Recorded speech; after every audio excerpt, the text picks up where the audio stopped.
Okay, we will switch to our next lightning talk for this hour, which is from Dr.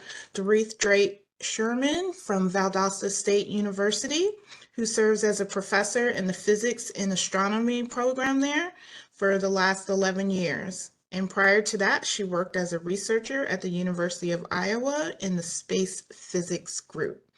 Today's presentation will be about challenges of using OERs in hybrid introductory physics courses. I turn it over to you. All right, can everyone see my slides and hear me? Yes, perfect. Awesome. Okay, so I teach physics, obviously. That's why I am, hold on a second, this thing is annoying.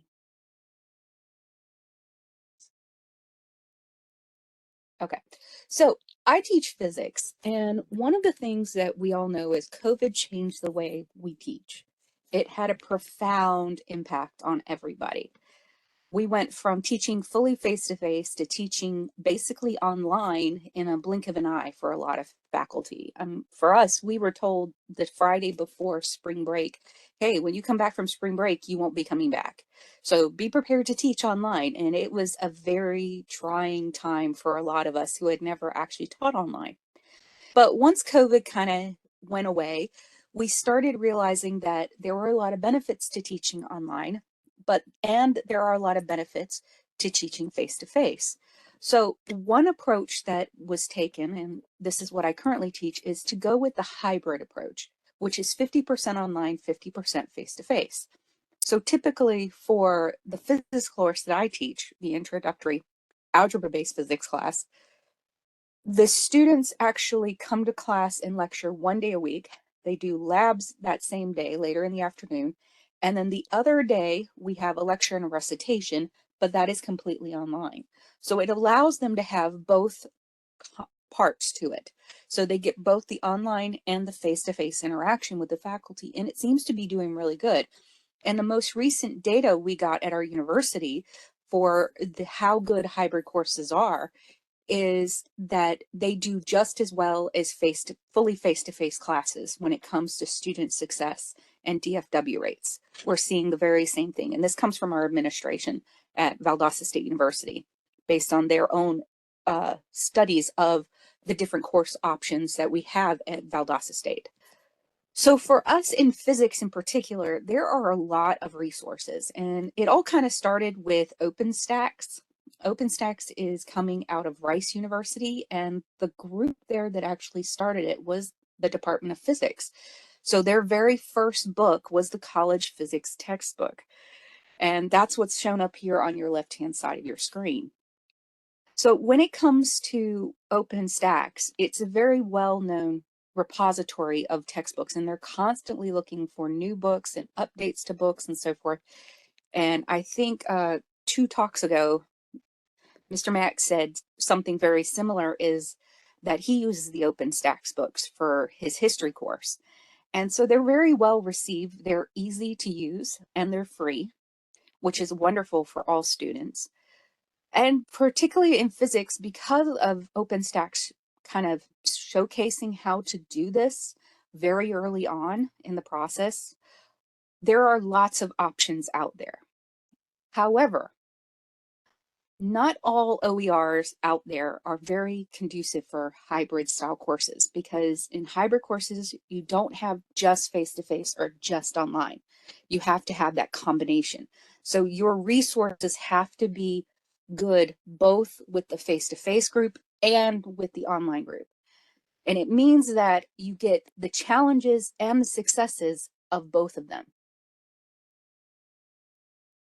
So I'm going to start with talking about the different textbooks that we have found that are completely OER, because this is what we're using, is fully OERs. And there are basically 3 decent textbooks out there that are fully OER. The first one, of course, is the OpenStax physics book. The second is The Motion Mountain by Schiller. And the third is Calculus-Based Physics by Schnick.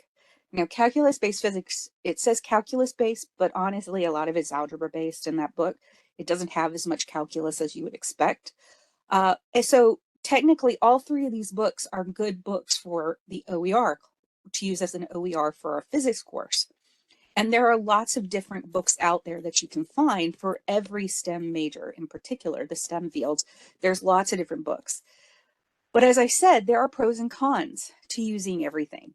So when you look at this list up here, you can see that for OpenStax, the pros are definitely the web version allows for highlighting and note taking for students, which is something that we find very useful. There are lots of faculty resources.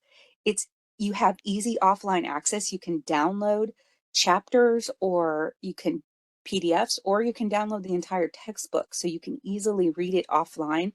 Faculty can edit or customize a version. However, one of the things that we found is that with the online version, not all the links are kept up to date because, again, as Dr. Mack said, one of the issues we have with OERs is not everybody is maintaining them very well.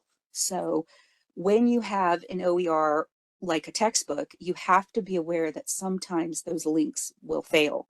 And if you're depending on a link in particular in a textbook for students to use for some in-class assignment or homework assignment, you're going to be needing to check those every single semester. Now, of course, then we have The Motion Mountain by Schiller. This is a wonderful book. It's written just like a real textbook. It has numbers and everything. There are lots of great cross-references because there are multiple volumes. This book is broken up into 4 volumes. It has a good summary at the end of each chapter, which is wonderful for our students. It gives them a good, concise understanding of what the chapter was about in language that they can completely understand at an introductory level. So this is perfectly written for a freshman. The cons are there are actually no example problems in the entire book. You have to come up with your own ones, and there are no faculty resources. And finally, we have the calculus-based physics book by Schnick. This one is a simple PDF. You can easily download the PDF or the PDF for the section that you're interested in. It's very simple. It's it's a completely black and white one, which means that it doesn't take a lot of the space on your hard drive like the OpenStax or the Motion Mountain would. And that has to do with the fact that those have fully colored pictures and links and all this inside of them, whereas this one does not. So, but it is a very easy to read, it's very readable textbook. So the cons, though, are the text is not accessible. That means that if you have somebody who has a reading issue or a disability, so let's say they're visually impaired or hearing impaired, there is no support for that.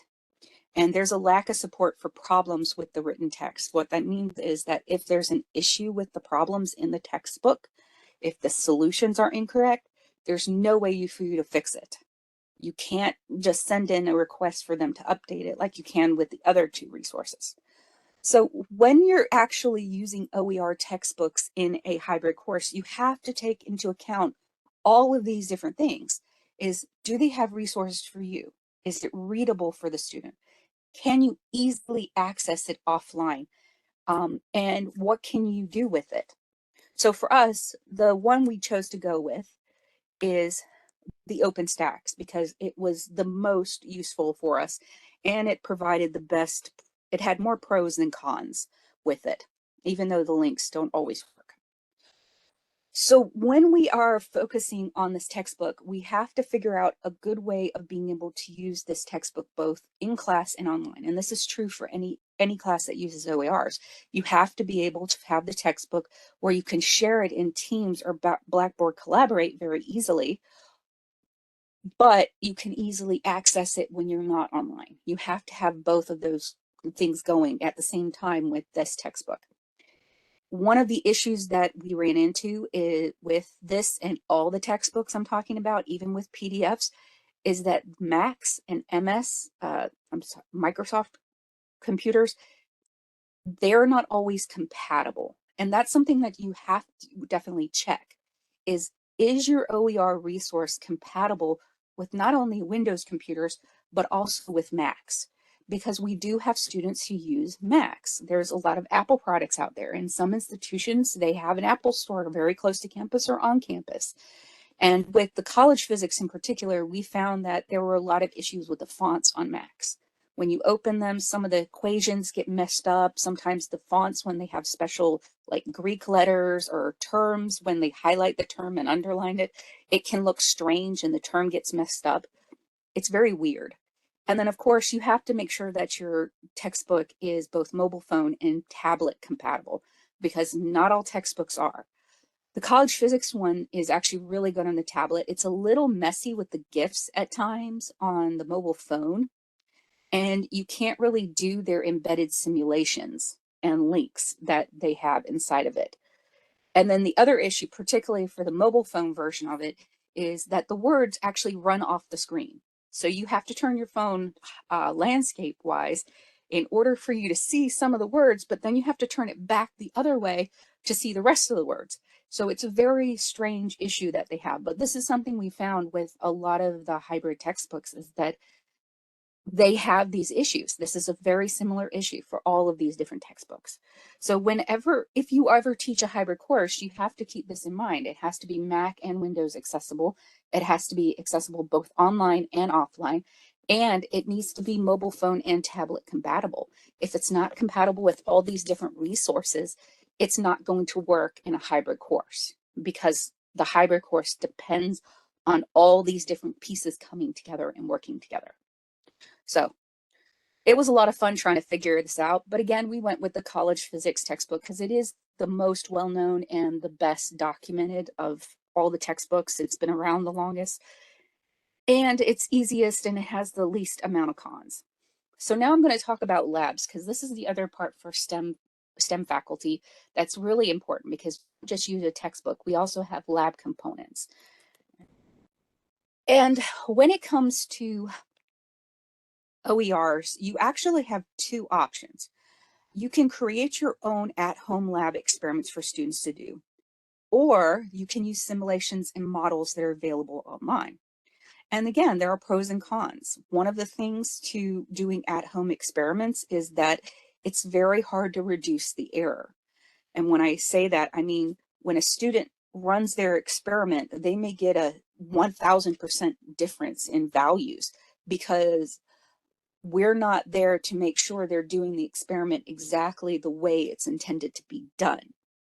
And there's no control over what equipment the students use.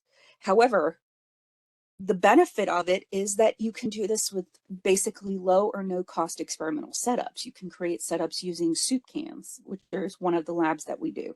Is we have students have 2 soup cans that have the same weight. They measure the mass of each of the cans, or they read it on the container. They find 2 of the same weight, and then they find 2 that are identical in size, like the shape of the can, the height of the can, the diameter, and so forth.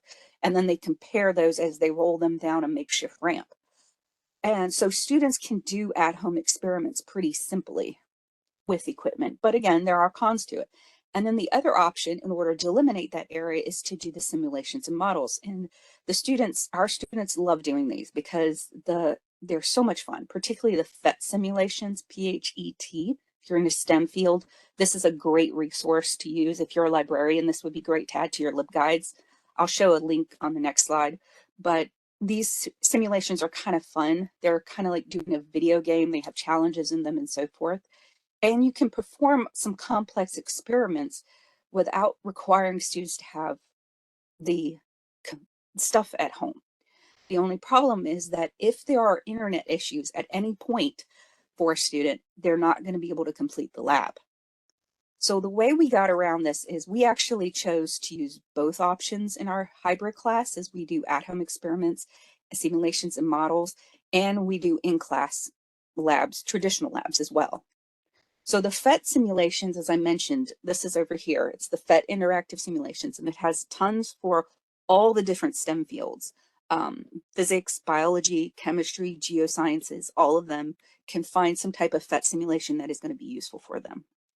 And finally, you have so the challenges that we have to deal with, though, are at the at-home lab, is that you have to make sure that they're mobile phone compatible, that they're Mac and Windows compatible, and that they can be done both online and offline. And that's the beauty of PhET simulations, is a lot of them you can actually download and use them. So in summary, there's a lot of options out there for physics in particular and STEM, but the big challenge is trying to balance them. You have to balance those options of being able to do them both in class and online and having them accessible for every student. So thank you very much. Thank you. And as a reminder, if you have any questions, please put them in the chat and Lauren will read them out for us.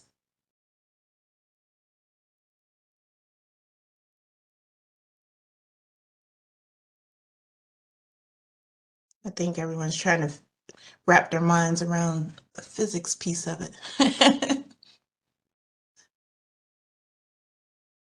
Yeah, the physics is fun part of it for me, but you know, the OERs are great for everybody. And again, if you are a librarian on here, I highly recommend adding the PhET simulations as a option for faculty in the STEM fields to use, because the simulations are very, very good and they're a lot of fun for the students.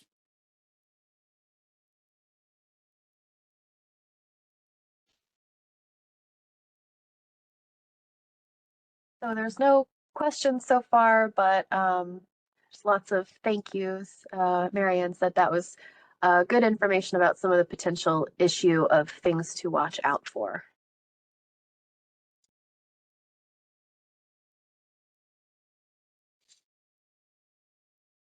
All right. Well, I want to thank you so much for that great presentation.